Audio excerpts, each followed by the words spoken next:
Hi, this is Dana from Wavio. I'm here to show you that we added a few shortcuts in order to update your Learners tab. You can find the shortcuts here in the question mark, and these are keyboard shortcuts. Basically, you can use the first letter to just indicate what status you want to change to. In addition, you can easily modify the number of attempts by clicking anywhere from 0 to 9. Or you can open the edit progress modal by clicking on the space. You can do all of this by hovering on the cell and then typing the letter. So let me show you how that works.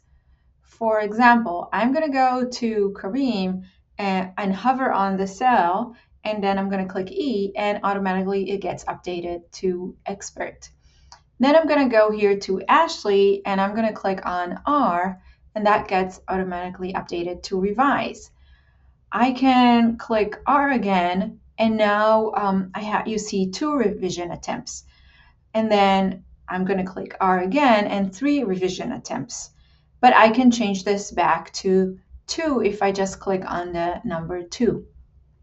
I can also, if I accidentally click on something and I want to change it back to not started, I just hover on the cell and click N.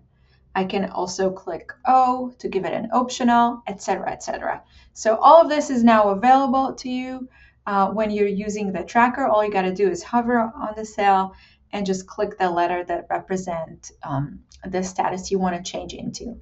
So hopefully you guys are going to like this, and let me know if you have any questions. I'm here to help at any time. Bye. Take care.